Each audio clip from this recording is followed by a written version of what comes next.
নমস্কার বন্ধুরা, শ্রাবণী রান্নাঘরে আপনাদের সবাইকে স্বাগত জানিয়ে আমি আবারও একটা রান্নার ভিডিও নিয়ে আপনাদের সামনে চলে এসেছি।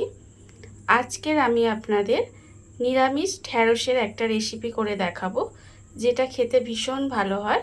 তাহলে চলুন এই নিরামিষ ঢ্যাঁড়সের রেসিপিটা আমি কিভাবে বানাই সেটা আপনারা একবার দেখে নিন। ঢ্যাঁড়সের এই রেসিপিটা বানানোর জন্য প্রথমে আমি এখানে ঢ্যাঁড়স নিয়ে নিয়েছি। আর ঢ্যাঁড়সগুলো আপনারা একটু দেখে নেবেন যাতে কচি হয়, এরকম ঢ্যাঁড়স কিন্তু নিতে হবে। ঢ্যাঁড়সগুলোর আমি মুখের দিকটা আর পিছন দিকটা কেটে ভালো করে ধুয়ে পরিষ্কার করে রেখে দিয়েছি। এবারে আমি ঢ্যাঁড়সের মধ্যে দেব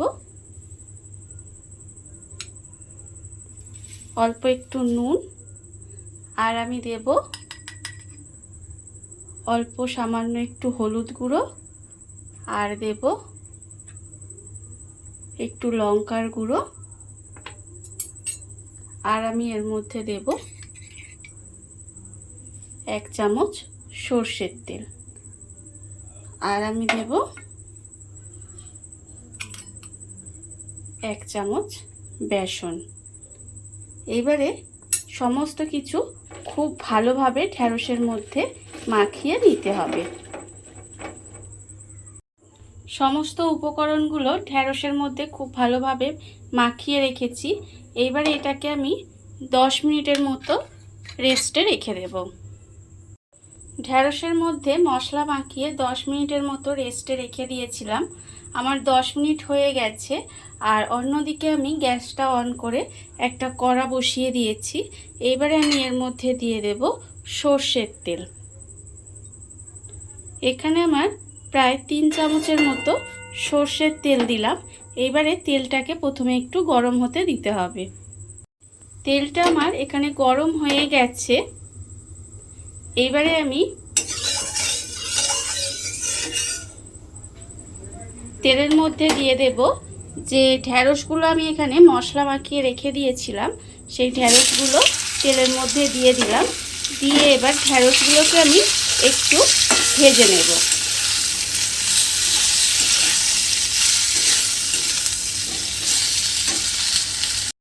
ঢ্যাঁড়সগুলো আমি এখানে ভেজে নিচ্ছি। আর সেই সময় অন্যদিকে একটা মশলা আমি তৈরি করে নেব। এখানে আমি একটা মিক্সিং জার নিয়ে নিয়েছি। এর মধ্যে আমি দেব, এখানে আমি রেখেছি 1 চামচ কালো সর্ষে, 1 চামচ সাদা সর্ষে, 1 চামচ পোস্ত, আর আছে 8টা কাজু বাদাম, আর আছে 1 চামচ চারমগজ। সেটা আমি জলে ভিজিয়ে রেখেছিলাম, সেই সমস্তটা আমি এর মধ্যে দিয়ে দিলাম। আর আমি এর মধ্যে দেব 2টো কাঁচা লঙ্কা। সমস্ত কিছু দিয়ে আমি একটা পেস্ট রেডি করে নেব। মশলাটা আমার এখানে রেডি হয়ে গেছে। আর অন্যদিকে ঢ্যাঁড়সটাও ভাজা হয়ে গেছে। এইবারে ঢ্যাঁড়সটাকে আমি তুলে আলাদা করে রেখে দেব।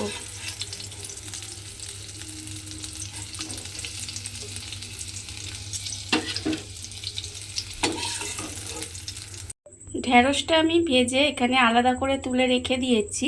এবারে আমি রান্নাটা ওই তেলের মধ্যেই করব। তেলের মধ্যে প্রথমে দেব অল্প একটু কালো জিরে। কালো জিরেটা দিয়ে একটু নাড়াচাড়া করে নেব।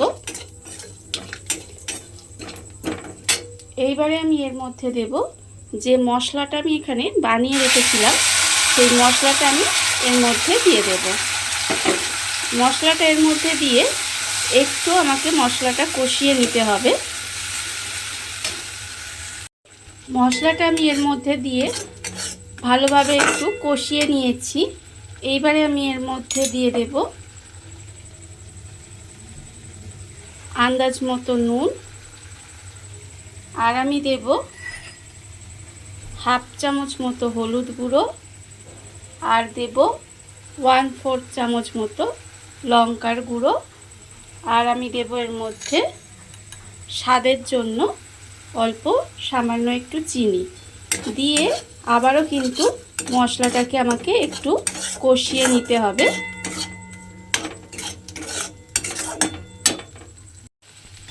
গুঁড়ো মশলাগুলো দিয়ে আমি আবারও খুব ভালোভাবে একটু কষিয়ে নিয়েছি।